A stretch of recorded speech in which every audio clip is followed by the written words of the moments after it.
дуруди гарму самимӣ ба шумо мухлисону ҳаводорони барномаҳои сомонаи Оила Тиҷӣ. ин барномаи занҳои асри нав аст ва имрӯз дар меҳмонии мо ҳузур доранд як бонуи бисёр зебо, як бонуи бисёр муваффақ ва қавиирода. қаҳрамони навбатии мо Санавбар Раупова ҳастанд. Санавбарҷон, ба барномаи мо хуш омадед. Сароғоз мехостам каме дар бораи ҳамин ташкилотатон маълумот медодед. аввало ташаккур ки моро даъват кардед барои боварӣ, барои эътироф. ман Санавбар Раупова ҳастам, роҳбари ташкилоти ҷамъияти нерӯбахш ки дар самти маъюбот сару кор дорад. Хусусан фаъолияти мо барои дастгирии занону духтарон ва волидайне ки кӯдаки маъюб дорад, зеро медонем ки ин табақа зиёдтар ниёзманд аст. шумо мушаххасан мегуфтед ки шумо ба занҳое ки кӯдаки маъюб доранд, ба хонаводаҳое ки дар оилаашон имкониятҳояшон маҳдуд ҳастанд, мушаххасан чӣ кӯмак мерасонед? ин бо дастгирии агентии давлатии ҳифзи иҷтимоии аҳолии ҷумҳурии Тоҷикистон аст.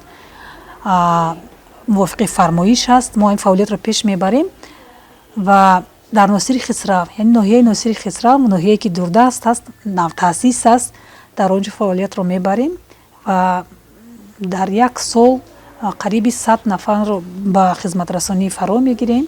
ин бевосита хизматрасонӣ дар хона аст, дар марказ аст ва ёки машваратӣ аст, хизматрасонӣ мекунем. яъне ки аз ёд додани кӯдак як маҳоратҳои ҳаётӣ сар карда, кӯдаке ки маъюбият дораду хоида наметавонад, ёки суханаша баён карда наметавонад, ёки ҳаракати ҷисмонӣ, яки моторикаш кор намекунад, бале ҳама гуна маъюбият ки дорад, ҳамон вақти фаъолият мекунем. ва албатта бо ҷалби волидайн барои оне ки табиби ҳар як аз худаш мегӯянд, дар ҳолати мо, дар мисоли мо барои фарзанди худро рушд додан, албатта мавқеи, яъне ки роли нақши асосиро волидайн мебарад ва самти асосии фаъолият бо кӯдакон ҳамин марказ, яъне ки мо дорем маркази хизматрасонии иҷтимоии Нурафшон дар ноҳияи Носири Хисрав дар тӯли аз соли 2022 ин ҷониб фаъолият дорад. мо аксент мекунем барои омӯзондани волидайн, баланд бардоштани хутбаҳои диҳии модар, баланд бардоштани, яъне ки дастгирии психологӣ ва ҳуқуқӣ барои оне ки модар ба қувват шавад. модар ки ба қувват шуд, малакаҳош зиёд шуд, маърифати ҳуқуқию дигараш ки зиёд ки шуд, ва метавонад зиёдтар саҳм гузорад барои рушди фарзандаш. мо кӯшиш кардем аз интернатҳо, аз муассисаҳои давлатӣ ки дар он ҷо ҳама гуна ёки чанд намуд маъюбият кӯдакон таҳсил мекунанд, зиндагонӣ мекунанд, даъват кунем ва маҳсули дасташонро бурорем, то ки дигарон бинанд ки шахси кӯдаки маъюбият дошта маҳорат дорад ва метавонад маҳсули даст дошта бошад, метавонад кори амале кунад ва аз он пеш аз ҳама ҳам муаррифӣ кунем шахси маъюбият доштаро ки бетараф набошанд ва ҳам харидор пайдо кунад ва дар оянда инам мустақилият ва барои ба даст овардани маблағ ба он ҳунаре ки онҳо мекунанд. қисмати мастер-классҳо мешавад оиди омӯзондани ягон маҳорат, бозиҳо мешавад барои кӯдакон. яъне ки мо кӯшиш кардем ки дар як чорабинӣ зиёда 25 ташкилотҳо ва муассисаҳоро ҷалб кунем. шумо худатон маъюбият доред, бисёр осон нест. албатта бисёр нафарое ки маъюбият доранд аз зиндагии аксарияташон рӯҳ афтода мешаванд, дил шикаста мешаванд.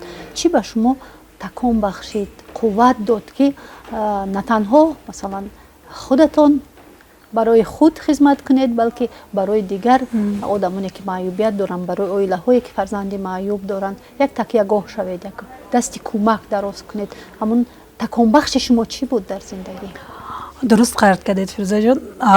ман маъюбият аз хурдӣ ҳастам, аз як поям маҳрум ҳастам, бо асобағал роҳ мегардам ва яъне ки масъалаи маъюбӣ барои ман бегона нест ва ҳис мекардам ки дар ҳамин ҷода ман худамро ёфта метавонем ва вақте ки донишҷӯ будам ҷалб шудам ба ҳаракати маъюбӣ ва ба ман маъқул шуд, яъне ки чӣ хеле ки мегӯянд дар хунам, яъне ихтиёрӣ ҳаст, волонтёрӣ ҳаст, ман ҳама вақт касе ки маро мепурсад мегӯям ки ман худамро ҳамчун корбани иҷтимоӣ мешиносам, яъне ки худамро барои ҳамин ман ҳис кардам, ман фаҳмидам ки ҳамин самти ман ҳаст, дар ҳамин ҷода фаъолият кунам. ҳамин хелам шуд. Зиёда аз 20 сол мешавад ки дар самти майёбӣ, дар ҳаракати майёбии кишвар фаъолият дорам. ҳоло вақте шудааст, фурсате шудааст ки моям барои рушди ҷомеа, барои фаъол кардани дигар шахсони майёбия доша ки ниёз доранд ё ин ки дар хона ҳастанд, роҳафтода ҳастанд, мо як раҳнамо бошем, як дастёр бошем, як қувва бошем, як китфе бошем ки тавонем дар ҳамбастагӣ, албатта боз ҳам такрорша, дар ҳамбастагӣ дар якҷоягӣ ҷомеаи фарогиро сохта бошем. Ва ба дастовардҳои зиёдам ноил гаштам, таърифам шавад, боиси ифтихорам ҳаст. Вақте ки як нафаре мебинӣ ки ҳапи санобар вақташ ба шумо ҳамин хе гуфтед, ҳанамун такон шуду, ман ҳамин роҳ ба рафтам, ба ин ё он дастовард ноил шудам, ин як боиси ифтихор мешавад ки шояд сухани мо, як сухан, як амали мо тавонистааст метавонад як тақдиреро иваз кунад, як илҳом бахшад. Инам ифтихори калон аст барои мо. Аз хурдӣ ман мегуфтам ки як алам, як дард буд дар ман ки бародаронам, хоҳаронам, апоам имконият доштанд ба истироҳатгоҳ раванд, лагерҳо буд, истироҳатгоҳи пионерӣ буд, мактабӣ буд ва ман ҳамин чиза имконият надоштам. Албатта ман ҳис мекунам, ман мефаҳмам ки ин барои худи ҳифзи ман буд, барои бехатарии ман буд ки унҷо мушкилот шояд буд мешуд. Барои ҳамин падару модар ҳис мекарданд, маро намемонданд, шояд ки аз худ дур кардан намехостанд. Инам сабаб аст, ман мефаҳмам. Лекин анамин дард, анамин алам то бовар намекунед, то 35 солагии ман буд ва вақте ки имконият шуд ки ба Қазоқистон сафар кунем ва байни духтароне ки майёбият доранд, аз Қазоқистон ҳастанд, ба ҳайси муаллим, ба ҳайси тренер унҷа иштирок кардем ва барои онҳо, барои ҳаёти мустақил доштанашон дарс гуфтем тӯли якчанд рӯз дар муҳити ҳамун истироҳатгоҳҳо буд, пионерский лагер, ҳамун муҳитоба буд. Ман гуфтам ки бинед ки ҳамин алам як 20-25 сол дар ман буд ва имконият шуд ҳамин ки ман ҳамун лаҳза, ҳамун муҳит ки дар кӯдакӣ, анамун орзуи кӯдакона, ҳамун муҳити лагер ба будан ман ҳис кардам. ҳамун проблемаҳош кати, ҳамун гулханҳош кати, ҳамун нағмаҳое ки кӯдакон анамина ман асар гузарондам ва ҳозир агар ман гӯям ки чӣ аз кӯдакӣ мондааст, чӣ аламат мондааст, ман аллакай ин чизро баён намекунам. Ва албатта дар тӯли калон шудану ба воя расидану донишҷӯию мушкилиҳо боз зиёдтар мешавад, яъне ки чӣ қадаре ки солҳо мегузарад, калон мешавем, мушкилиҳои зиёд пеши рӯ мебиёяд. Падарамро барвақт аз даст додам. Ин як шикасте буд ки дар тамоми ҳаёт пайи худашро, изи худашро мондааст ва баъзе вақт хиёнат мебинӣ, ноумедӣ аст, аз дастат роҳафтода меши, як коре аз дастат вақте ки намебиёяд роҳафтода меши. Як бигузор вай падари худат бошад, модарат бошад ё ки роҳбаре ки ту онҷо кор мекунӣ, як сарзанишо мешавад. Яъне ки анамин чизҳо, анамин ғалтиданои шикасту рехту, анамин мушкилиҳое ки буданд дар ҳаёт сабаб шуданд ки худатро ба даст мегирӣ, бо ҳамун майда ҷамъ карда худата ба даст гирифта, яъне ки боз як асари нав тавлид мешавӣ ва бо қувваи ба ту илҳом ҳам пеш аз ҳама қувват мебахшад барои ҳаракат кардану худата ба даст гирифта. Зарра худро дубора ҷамъ мекунӣ. Албатта барои ҳамин гуфти худатон ки зарра ҷамъ карда, ман ҳозир ҳис мекунам ки маҳз бо шарофат, гӯем агар хато нашавад, маҳз бо шарофат, маҳз бо ҳамин мушкилиҳое ки ман рӯбарӯ задам, ман ончунин шудам ки ҳоло ҳастам, он ҷое ҳастам ки ҳоло ҳастам ва он гуное ҳастам ки ҳоло ҳастам. Барои ҳамин ба ҳама шукрона. Санабарбону, дар ҷомеаи мо мутаассифона то ба имрӯз стереотипҳо, ақидаҳои шахшуда ҳастанд, ба духтарон имкон намедиҳанд ки масалан таҳсилашонро дар донишгоҳу донишкадаҳо идома диҳанд. Вале шумо новобаста ба мушкили саломатие ки доред тавонистед донишгоҳро хатм кунед, тавонистед мавқеи худро дар ҷомеа пайдо намоед. Ин кӯмаки кӣ буд? яъне иродаи худатон буд ё ба шумо кӯмак кардан ё? албатта ки пеш аз ҳама ин дастгирии оила ҳаст, бе дастгирии оила намешавад ва гуфтан намонад ки вақте ман якум бор ҳуҷҷат супоридам ба донишгоҳи миллӣ нагузаштам мутаассифона ва кадом факулта шумо хатм кардед? ман донишгоҳи миллӣ факултаи иқтисодчӣ ҳастам. Нагузаштам мутаассифона ва хоҳари калониам гуфт ки апаам гуфт ки ҳеҷ гап не, ин сол нашуд соли оянда.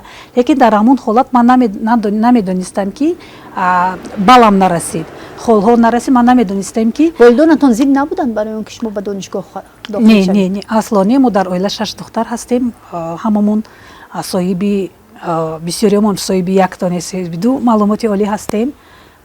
Оила монеа набуд, не аз хурдӣ аз рӯи маъюбиятам монеа набуд, чунки аҳли оила чӣ хеле ки ман гуфтам падарам барвақт аз даст додам, яъне ки ин функсияи падарию модарӣ ҳардуш дар модарам буд, дар апаи калоним буд. Мо ҳис мекардем ки барои оне ки мавқеамонро ёбем, зиндагиамонро ёбем, мо бояд хонем, чунки мо қисми зиёди оиламон чӣ хеле ки гуфтам 6 нафар духтар будем. Барои ҳамин чиз водор мекард ва дар пушти ман, дар паҳлӯи ман апаам буд ки кӯшиш мекарданд ки дастгирӣ кунад барои оне ки ман роҳ афтода нашад. Баъд ман фаҳмидам ки шахсони маъюбият дошта, духтарони маъюбият дошта яъне имтиёз доранд. Баъд фаҳмидам як роҳ афтода, баъд аз ҳамон имтиёз, яъне ки вақте ки ҳуҷҷат супоридам, ман ҳуҷҷати маъюбия пешниҳод накарда будам. Аз ҳамин истифода бурдем, дохил шудем, 5 сол таҳсил кардем. Баъд ба ҳаракати маъюбӣ ворид шудем ҳамчун донишҷӯ, яъне ки волонтёр. дӯст дошта хонадор шудед? Интихоби мо буд ва ишқу муҳаббат. падару модар яъне ки интихоби мо агар махфӣ набошад дар бораи достони ишқатон каме қисса мекардед? ин махфӣ аст. шавҳаратон чӣ кора ҳастанд? шавҳарам ходими илм ҳастанд, муаллим ҳастанд, дастёру мададгорам ҳастанд, 2 фарзандам ҳаст, худо ба шукрам. дар бисёр хонаводаҳо муносибат байни келину хуштоман, келину хоҳаршӯй тезутун мешавад, моҷароҳои оилавӣ ба миён меоянд. сабабиро шумо дар чӣ мебинед ва муносибати худи хонаводаи шавҳари шумо бо шумо чӣ гуна буд? албатта барои агар дар умум гӯем, сабаб ин ҳаматарафа мешавад, чунки гунаҳгор кардани як тараф инам нодуруст аст. Зеро ихел гирем, агар як духтари бегона аз дигар оила, аз дигар муҳит як оила мебиёяд, инам вақт дар кор, солҳо дар кор барои ки он муҳити бегонаро аз худ кунӣ. Анамин чизҳои элементарӣ метавонад ки сабабгори як сар задани ягон моҷарои ки як проблемаҳо дар он оила шавад. ва албатта ман фикр мекунам ки беш аз ҳама ин нофаҳмоӣ ва сабру тоқат надоштани ин ё он тараф дар назар дорам. ва албатта аз тарафи хуштомано бошад, ман намедонам, шояд ин рашкам бошад, яъне ки духтари бегона омадааст фарзандашро ки ин қадар сол хононда соҳибӣ карда истодааст ва таваҷҷӯҳ нисбати модар камтар меша. Шояд ман фикр мекунам ки ҳар як оила хусусияти шахси худашро дорад ва сабаби ҳамин оила, проблемаҳои ҳамин оила дар худи ҳамон оила аст. албатта без иштироки муҳит, яъне бе иштироки дигар маём намешавад, чунки ҳамсоя метавонад таъсираш расонад, хешоя метавонад, дӯстона метавонад таъсири ё мусбӣ ё манфӣ барои ҳамон оила чӣ гуна будагиш, мустаҳкам будагиш ё ки парокандагиш метавонад саҳмгузор бошад ё ки сабабгор бошад. худи ман мо алоҳида зиндагӣ мекунем, дар умум проблема аввал алоҳида зиндагӣ мекардем. Бале, дар қишлоқ, чунки дар қишлоқ зиндагӣ кардам монеа аст, проблема ҳаст барои мо, ин муҳити нодастрас, яъне ки маъюбият ба инобат гирифта, мо дар алоҳидагӣ зиндагӣ мекунем. меҳмонӣ меоянд албатта хуштоманатон? Албатта. розӣ ҳастанд? Бале, розӣ ҳастанд, ба фикрам розӣ ҳастанд ки тӯли ин қадар солҳо зиндагӣ мекунанд. монеагии калон надидам аз тарафи пешовандони шавҳарам, монеагии калон надидам то ҳол. احترام هست، محبت بله، بله، هست. بله. خب ولی من باور نمیکنم اگر گویید که بین شما و شوهرتون در طول زندگی اصلا یگان ماجرا نبود. بودن حالت‌هایی که البته. ماجراهای خانوادگی سر البته، می‌زدن و در این گونه حالت‌ها کی اولین شده برای آشتی شدن تلاش می‌کند؟ البته زندگی بی کمبودی نیست، بی پستی و بلندی نیست، بی جنگ هم نیست. یعنی که من فکر میکنم که همین زندگی خودش همین پستی و بلندی با همون جنگ هاش با همین همه گونه پهلوهاش زیبا میکند. جنگ های اویلوی سر میزند از دیر رفتن از کار، کودک نگاه نکردن، الементарно خوراک نپختن. این خیلی چیزهای خورده است، پرابلم های خورده هستند که میتواند یک با یک پرابلم کلان بیار. وقتی که بعد شیشته فکر میکنی، انالیز میکنی، میگی پرابلم در چی بود، بعد میفهمی که یک چیزی مایده بوده است که کیروی گپ و اینقدر پرابلم نیست. لیکن من فکر میکنم که در پرابلمی که در اویله ما میشود یکم قدم برای صحبت، من فکر میکنم دو جانبه است، نه زیادتر. چون من نمیتوانم از 2-3 ساعت زیادتر کار کردن. هم فراموش میشود، بعد در یادم میزند که ما جنگ کرده بودیم که یا اینکه نمیدونم، هم اتوماتیک میشود، قدم اول خدا میماند. یک شوهرم هم تست پاس میشن که من کمک سیاستدار مرد هستند. در مورد فرزندانتون کمی قصه میکردید؟ 2 فرزندم هست، پسرچم صنفی 4، دخترچم 3.5 ساله است. یکی کلمش با روسی میشود، با تاجیکی گفته شد самое большое мое достижение این فرزندانی من است. بزرگترین البته بزرگترین دستاورد برای من این فرزندام هست، چون که بعدی که من خانه‌دار شدنم هم نی، شوهردار شدنم نی، وقتی که من کودک به دست گرفتم، بعد من فهمیدم که ارزش چی هست، ارزش اویلوی چی هست. بعد متاسفانه یا خوشبختانه بعد من به قدر مادرم رسیدم که چی زحمت و قطعی من با من کشیده بود. 12 شب تلفن کنید، من پرسید چی کار کرده است، من میگم سری کامپیوتر هستم، یک کار کرده است. یک دستم به فرزند، یک دستم خوراک میخورونم کودک، یک دست دیگه در کامپیوتر است. البته بیهوده هم نگفتند که زنی تاجیک با یک دستش گهواره با دست دیگرش دنیا رو تکان میدید. شما از طایفه همون زن‌هایی هستید که دنیا رو هم تکان میدید در برابر گوهره. کوشش میکنم که در جامعه باشم، کوشش میکنم که بیرون از دایره، بیرون از همون جامعه پرابلم های جامعه نباشم. خب در برابر تشکیلات جمعیتی تا جایی که من میدونم شما با صاحبکاری هم سر و کار دارید، در این باره کمتر معلومات میدید؟ با صاحبکاری مشغول شدن، وارد شدن منم اینم یک قصه الهیده است. اگر 10 سال پیش یگان کسی شناسای میپرسیدید که صنوبر و آشخانه، صنوبر و تیار کردن یگان خوراک فرمایش گرفتن میپرسیدید، اگر میگفتن که نه، این زمین و آسمان و چیزی با تکون میشود، یک چیزی سبب میشود که دست میزنی. و خب چی بود اون تکون؟ این شناسایی با شخصیتایی که از سمت صاحبکاری فعالیت دارن، یعنی شناس شدن، وارد شدن به محیط زنان صاحبکار. شما شیرینی ها میپذیرید؟ بله شیرینی ها. اینم باز یک دستاورد دیگر همین است که در آغاز که دستگیری کرد، البته این کمیته کار با زنان و اویله نزد حکومت جمهوری تاجیکستان است. من گیرنده گرانت پرزیدنتی هستم. خرسند هستم از آنی که ساختارهای دولتی خصوصا کمیته زنان برای رشد دادن ملکه های زنان، برای جلب نمودن، جلب شدن زنان به صاحبکاری خیلی یک برنامه کلان دارند و دستگیری میکنن. دیگر زنانی که در خانه هستند و یگان ملکه دارند، یک پخت و پز میکنن، لیکن به راه نموندن، یعنی که صاحبکاری رو از قید نگذاشتن، ما توانستیم راهنمایی کنیم. چون که خودمون تجربه داشتیم ملکه، فکر کرده ایستادیم که در آینده آزمانی که میشد سال 2025 1-2 نفری دخترانی که ما علاقه قطعیشون کار کرده ایستادیم در سمت جلب و از قید گذاشتن همچون زنی صاحبکار